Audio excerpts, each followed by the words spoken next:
جماعت والوں کے لیے قصر نماز کا کیا حکم ہے؟ محسن صاحب مہاراشٹر سے پوچھتے ہیں۔ سفر میں 15 دن سے زیادہ رہیں تو پوری نماز پڑھنی ہوتی ہے، لیکن بیرون ملک سے جو جماعتیں آتی ہیں وہ 1.5 ماہ 2 ماہ رہنے کے باوجود بھی قصر نماز ہی پڑھتی اور پڑھاتی ہیں، اس کی کیا وجہ ہے؟ اس کی وجہ ہے خوف خدا۔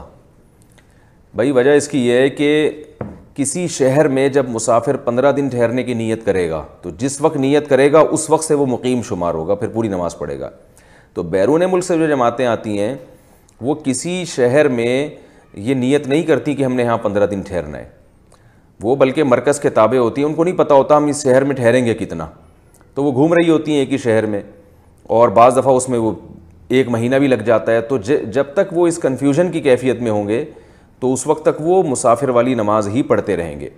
ہاں جب ان کو مرکز سے آرڈر آ گیا کہ آپ نے یہاں فلاں جگہ پہ 15 دن یا اس سے زیادہ قیام کرنا ہے تو پھر وہ ارادہ کریں گے 15 دن یا اس سے زیادہ کا، پھر پوری نماز شروع کر دیں گے۔ لیکن جب تک وہ تردد میں ہے تو چاہے ایک شہر میں ان کو 2 مہینے بھی ہو جائیں وہ قصر نماز ہی پڑھیں گے، سفر والی نماز۔